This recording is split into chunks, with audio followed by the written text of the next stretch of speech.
Hey everybody, Craig Shoup here with George Thomas, our beaconjournal.com film critic. George is back, and George, I have to admit, I've kind of been excited about this show, knowing full well our first conversation about the 2015 Inside Out did not go as according to plan to me. I thought you would be a big fan of Inside Out. You did not really love it as much as I do. I think it's one of the better Pixar films, especially of recent memory. So I always had this date circled on our calendar. We have Inside Out 2. And I was even more excited when I checked out your review in beaconjournal.com of Inside Out 2, which you really give a glowing recommendation for it, given your thoughts on the first movie. I'm very excited to talk about this. So let's talk Inside Out 2. George, Yeah, and why needless, did you love this one so much? well, the fact that I loved it shocked the heck out of me. You know what? I think I mentioned this to you before. That first one to me just seemed like a ripoff of an old Fox television series called Herman's Head. You know, Right. I forget how old the Riley, the girl in that movie, was in dealing with her emotions.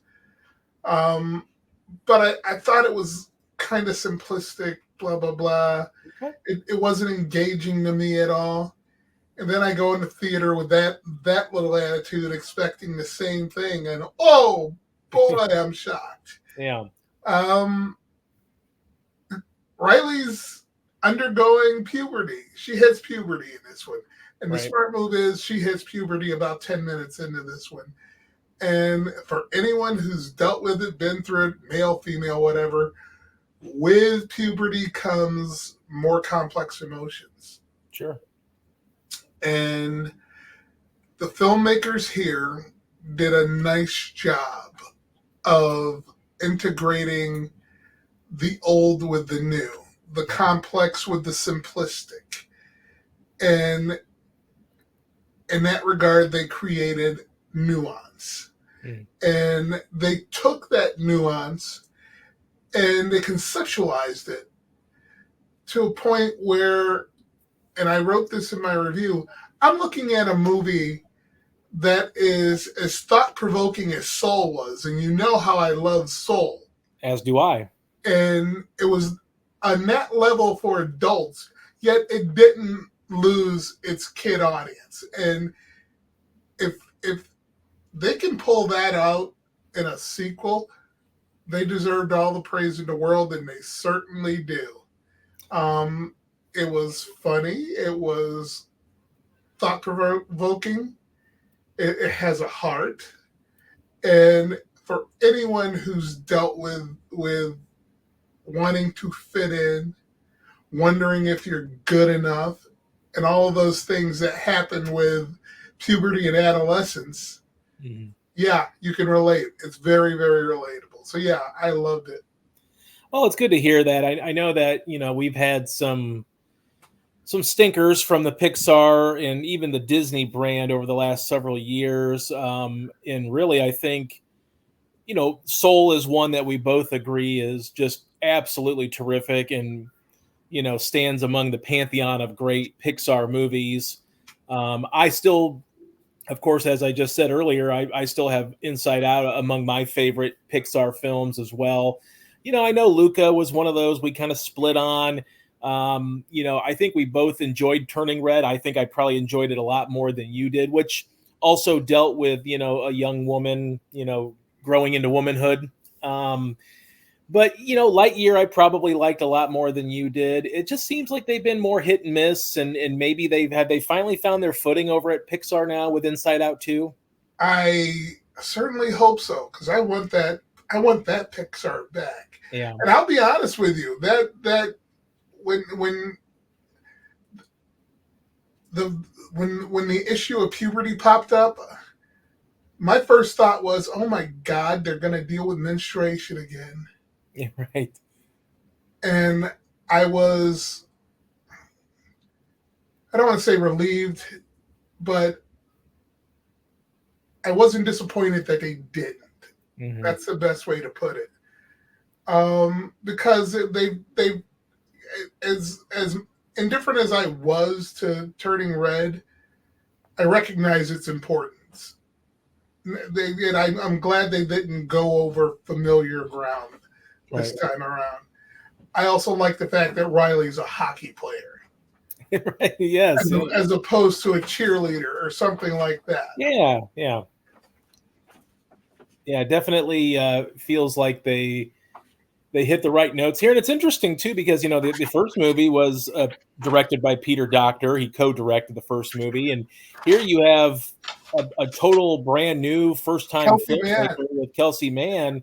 Now, obviously, she's done some writing for other movies before, but it's interesting that in a youthful director's hands, maybe this movie works even better for you than the first one did under the skillful watch of like Peter Docter, for instance. Well, when did Toy Story came out in 1990?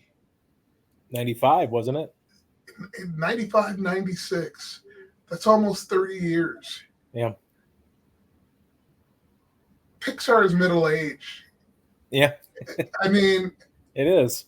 And maybe that's what was wearing on the brand in the films they've been producing. You're right. Nothing has been god awful. Like Wish was god awful. It's just been so and uninspiring. Yeah. And I wrote that. They've been so. Yeah. Well, and you're comparing it against what really was, I mean, animated or live action. I don't know that a studio of any kind has ever had the success of just great film after great film the way Pixar did, in that, from the Toy Story on to probably, I feel like the first movie that dropped off for Pixar was probably Brave, even though I liked Brave a lot. I think that was probably a movie, and I think it was like 2011, 2012, where Pixar finally started to show some cracks in the armor, where it kind of felt like they weren't at the top of their game, even though there was high expectations. And, I think at the time I was thinking, even like not elite Pixar is still pretty good overall. Yeah. But I do think that, like you said, though, they kind of hit a sag in that middle age where some of the movies just haven't really resonated. They've gone to the sequel route with cash grabs, and I mean, look, Inside Out is a cash grab. We're talking about 9 years in between, the first film and the second film. We have Moana 2 coming out with Disney this November. So clearly, there was a time where Pixar was dominating with elite storytelling, like storytelling that was really meant for both kids and adults, with movies like Wall-E and Ratatouille. The Incredibles was a lot of fun. And then I kind of felt like they weren't making enough money on those movies. Like they weren't seeing the big box office successes with Wall-E, or, maybe even Up or Ratatouille, that they felt like, okay, now we got to start dipping into the well. So here's more Toy Story. Here's Lightyear spinoff, and here's Cars 2 and 3. And I felt like they, Finding Nemo had sequels and spinoffs. And I felt like they might have felt like the original content, like Up and Wall-E and Ratatouille, weren't making enough return on investment. What they forgot, and I don't know if this is an effect of Disney taking over or what. I forget when the Disney bought Pixar, but it seems like they forgot what made Pixar special. Pixar was not only intelligent, but the movies you mentioned, like a Ratatouille, and Up, especially Up, for God, 10 of the most devastating moments in film. I know, right? Yeah. It seems like they forgot what made Pixar Pixar. That's a sense of emotional whimsy, I'd call it. Yeah. And it showed up. I mean, I'm sorry, Cars did nothing for me.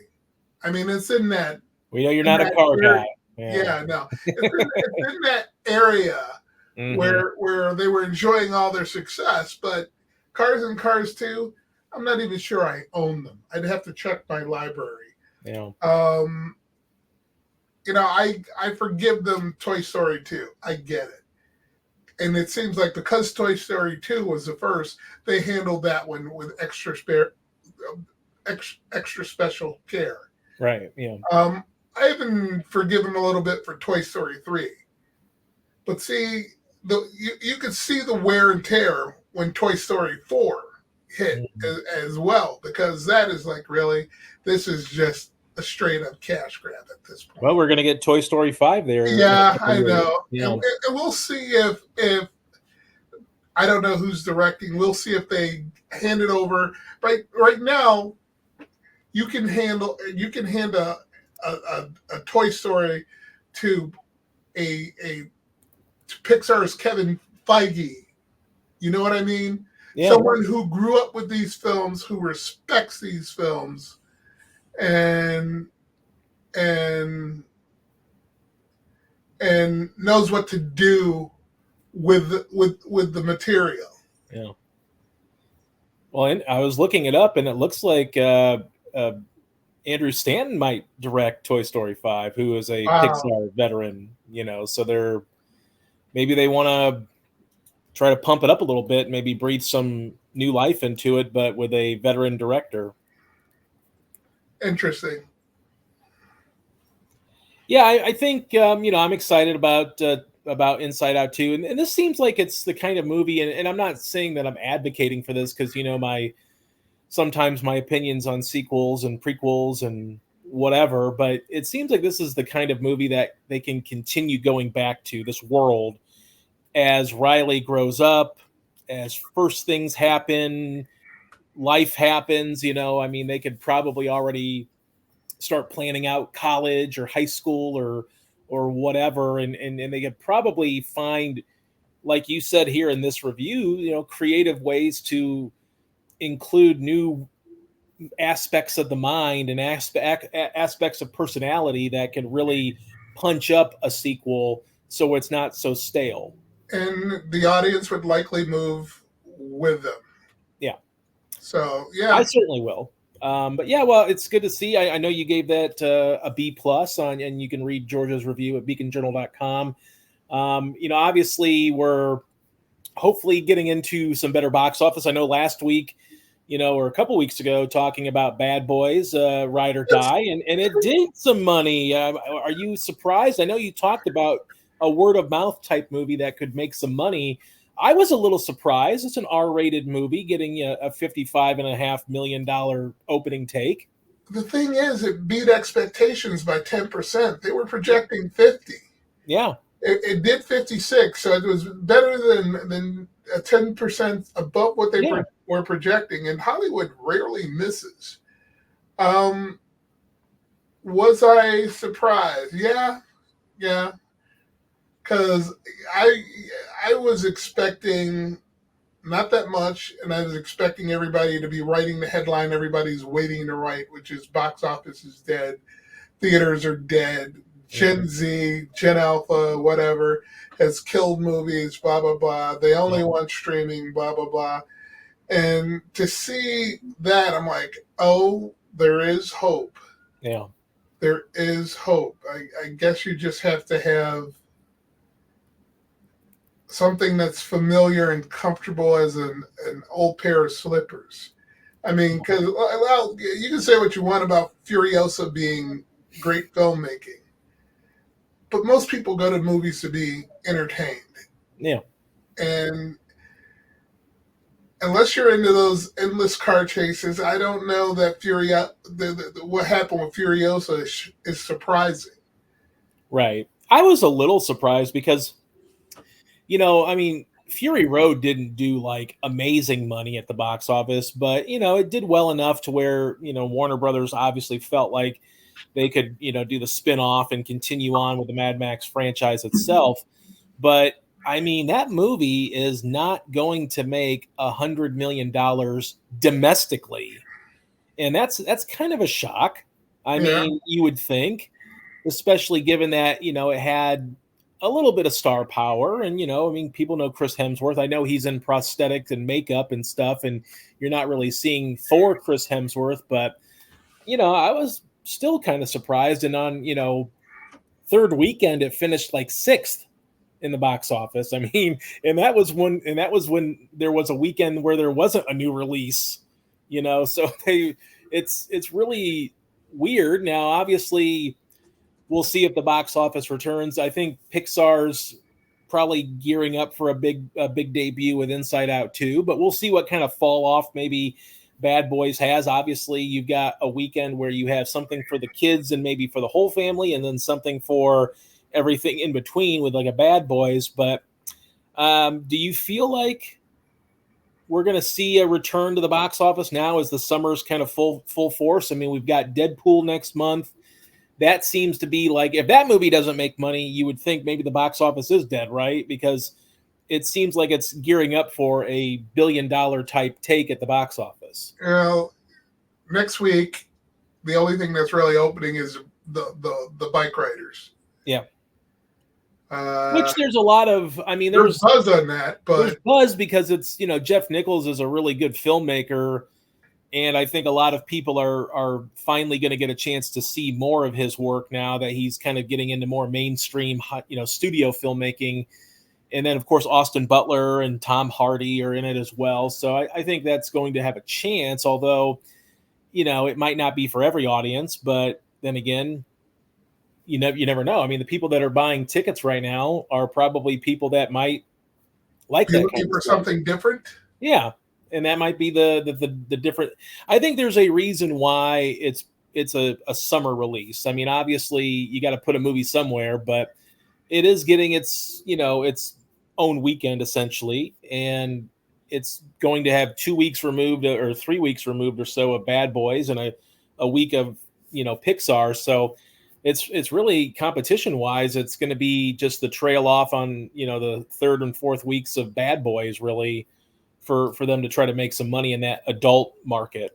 Talk to me on the weekend after the 28th or the week after the 28th, because then you have the 28th. You have A Quiet Place, day one, to complete that trilogy. I think it's going to be a trilogy. Do you think that's going to be a big? I mean, obviously there's a built-in audience for that franchise, but I mean, and I mean, I think we could both say we love Lupita Nyong'o, but do you think without John Krasinski backing that film, I mean, being in the forefront of it, do you feel like that movie might get lost in the shuffle because there's no John Krasinski in front or behind the camera? If they weren't putting any marketing muscle behind it, I'd say possibly, but guess what? Mm-hmm. I don't know about you, but I've been seeing commercials all over the place for this thing. I think and it's one of few big releases that Paramount's going to have, and you know what they're like right now. I think that they think the brand is big enough to where it's going to open big enough to power the box office forward a little bit. So ultimately, the people are going to decide. I mean, I'm not sure I need to see it, except for work purposes. Right. In other words, I probably wouldn't be paying to go see it simply because as much as I appreciated the other two films, it's there's nothing to surprise me now, I don't think. Yeah. Well, and also that week is going to be Kevin Costner's Western epic Horizon. There's the what. I am interested though. There's always that talk of, is the Western dead? And in some ways it maybe is. And in some ways you have a movie like this that's getting, big budget, 2 parts, Warner Brothers behind it. So is the Western really dead? Like, I mean, it's just not as common as it once was, and that's fine. And sometimes people modernize Westerns and, science fiction or other types of storytelling. So do you think that movie is going to have some teeth at the box office? I mean, Kevin Costner is a popular guy, but is he going to be popular to even people my age? Let's try this. I don't know, But in the back of my mind, I remember a little movie called Dances with Wolves. Yeah. And I forget what year did that come out? What was it, 90? I believe 90 or 91 or something. Maybe 92. 90. 1990. 90. Okay. I remember reading reviews back then where people didn't think the Western would play. Mm-hmm. And that's a long movie. And it's a gorgeous movie. Yeah. And it's a very well done movie. All the things that you like about film. But it was also a Western. And people were asking that question. And it did 425 worldwide in 1990, which is, for a Western back then, astronomical. That's a lot. On the same token, he had the Postman? Yeah. Which could be viewed as a dystopian Western. And right. So, and he had Wyatt Earp, which didn't connect. Yeah. And it had the benefit of following Tombstone, though. And of the two films, I think Tombstone was far more entertaining. Mm-hmm. Yeah. Which may have doomed Wyatt Earp, but, you know. Do you think it's bad, though, that this is a two-parter? Like, I mean, this first part is 3 hours long. Yeah, I think it's risky. Yeah, it seems like it's going to hurt. First of all, I think it's going to hurt, like, if you're Warner Brothers or if you're Kevin Costner and you sort of envision this as this grand scope, sweeping epic that's going to be like an Oscar contender. I think when you divide things into two parts, now you're thinking no one's going to care about part one. So then part two has to almost be even that much better for people to even care about part one. And then you have to hope that they are kind of good enough on their own to be standalones, because the Academy, if the Academy wants to nominate this for Best Picture, they aren't going to nominate both parts. They're only going to nominate maybe part two or whatever, because part two will have, you know, some form of a payoff. So that's my concern, is this Warner Brothers, you know, letting Kevin Costner get into this indulgent kind of filmmaking where, oh yeah, go ahead and make like a 6-hour movie and we'll just split it up into two parts, and then you don't get any awards credibility with it. You don't get hardly any box office. And now you've distributed two films that, you know, who knows what the production budget is, but you're probably thinking production budget and marketing over $200 million probably. And I understand he put up most of his money. So really, wow, he's going Coppola mode now, huh? I got, from what I've read, he's put up the lion's share of the cash, so he's in it. He just wanted to make it, and that's admirable. Like Costner's always been that way. Yeah. He was a movie star who wants to do passion projects. Yeah, you got to admire that about him. Yeah, sometimes absolutely. The passion may be a little bit off, but hey. Yeah. That's true, and you know, I'm glad to hear that, because you know, you don't see a lot of that in Hollywood these days, and especially something that's original or new, at least to people, and I think that's great to hear, and we'll see what happens with it. But I know that, you know, the summer release schedule is in full force, but we do have some streaming options. We've talked streaming in the past here the last few weeks. Seems like there's something new 10 times over every day this summer. It just seems like everybody's throwing everything out there in the summer. You have the Boys season 4 dropped today, and this is I have to admit, this is a series that I have not really gotten into just yet. I've watched a little bit of it, but never really went back and finished up any of it. But I do like the premise. It's sort of this, you know, it kind of reminds me, from what I hear and have seen about it, it's kind of like maybe the type of movie that Hancock was supposed to be with Will Smith, where you've got this superhero that's sort of the anti-superhero that drinks and is foul-mouthed and, you know, does sort of things haphazardly and causes problems. And, you know, I didn't really like Hancock, although I like the premise of it. I just don't think it was executed very well. here you have The Boys, which is sort of this, syndicate of superheroes that, play by no one's rules essentially, and run afoul of many things. But is this a show that you've been interested in over the years? And talk a little bit about season 4 here. People told me about The Boys when it first premiered, and I never had time to watch it. So I did.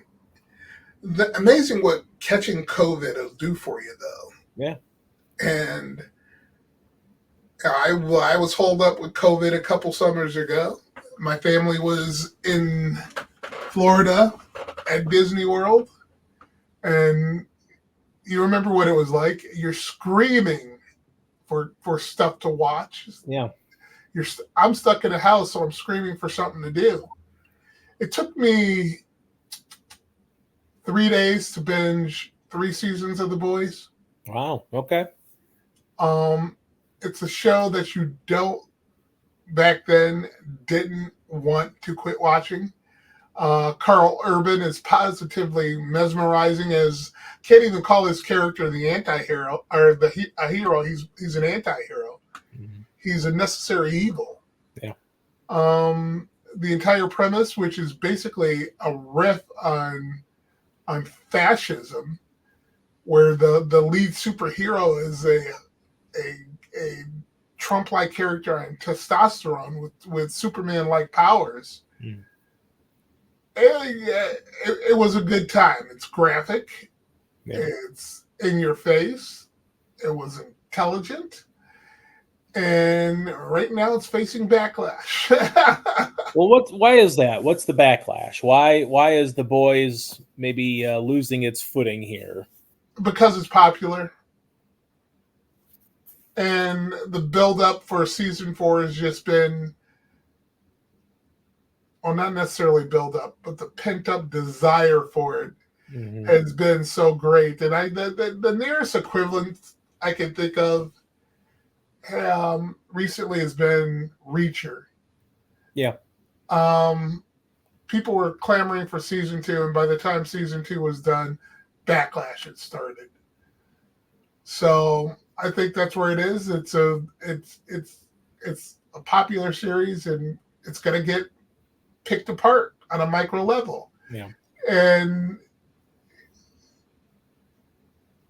even the audience score isn't impressive. A Rotten Tomatoes score of 84% is respectable. The audience score so far on Rotten Tomatoes is 73%. Yeah, it's kind of rough. Usually, so it's like the Zack Snyder effect, where you have like a critic score of like 30%, and then the audience score is like 98 or something with a Zack Snyder like movie. So yeah, audience scores seem to tend to be pretty popular and pretty high, and I don't really look at the audience scores too much on Rotten Tomatoes. I don't go on Rotten Tomatoes a lot anyway, but definitely. I mean, would you say that have you seen any of season 4 yet then? No, I was going to dive into that this weekend. Okay. Because it's going to be 90-something degrees, and I'm not going out in that garbage. You don't want to melt. Yeah. Definitely. Give you a little perspective. Critic score on Rotten Tomatoes, the first 3 seasons, average, the first season was 85. Mm-hmm. Seasons 2 and 3 were 98 and 97, respectively. Audience score in the first season was 90%. Okay. Season 2, wow, 83%. Okay. Season 3, which is the season, 75%. So I'm not getting this because it's best. It's again, your chances are your point is well taken. Audience scores don't mean a lot. Critics don't mean a lot. I think the audience score will mean more to some people. I mean, there's always the big backlash when audience scores are drastically different and people are like, well, critics don't know anything or whatever. And it's like, well, you sure don't.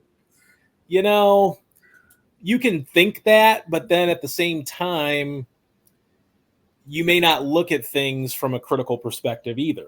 and you may not, it may be the we like it syndrome because it exists, and you're going to find the positivity in everything. And it's not to say that there can't be good things about a bad movie or a bad show, but at the same time, I think there's this the desire. I think the backlash against the critics bashing a show or a movie like a Zack Snyder movie is because they care that you guys didn't like something. Like if a critic doesn't like, if you, especially if it's somebody that you read or you respect, and they didn't like a movie that you love or a show that you love, then you're probably gonna dog them because I think in a lot of ways you're mad that they didn't like it because you want them to like it. You want everybody to like what you like. But you know, The Boys is a show that is probably not going to be for everybody because oh no, it's one of those shows that it's going to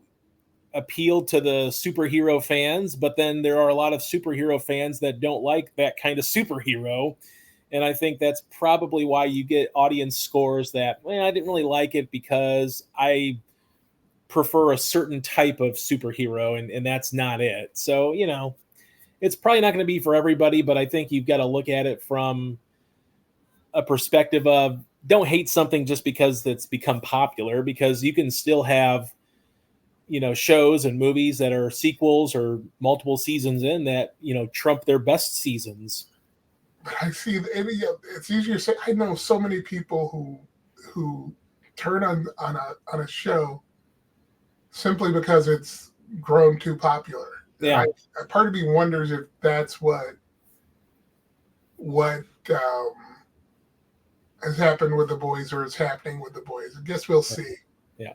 And that happened too with not to an extreme extent, but like Ted Lasso was always, it was never better than season one, or it was never this or never that. And it's like, yeah, I mean, there were better episodes in season one than there were some in season 2 and 3, but then there were also some great, poignant, and emotional heft moments that happened in season 3. And I think people just want to dump on stuff just to dump on it because welcome to America. Yeah, welcome exactly. To America.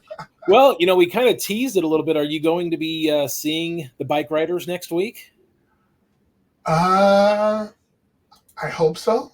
Okay. I have not received a press invite yet. Okay. Oh, wait. I have received a press invite. Yeah, I'll be there. Fantastic. It's got Michael Shannon in it. How do you need it?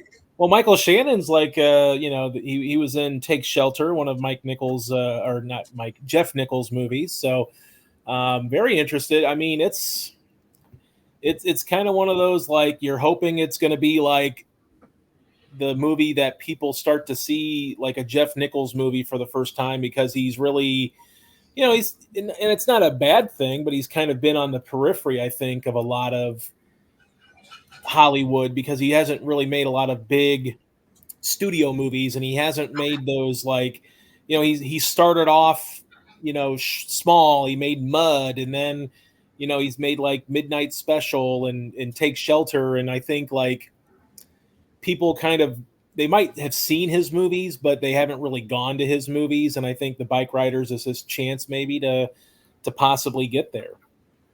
I have only seen one of his films. Take Shelter or Midnight Special? No.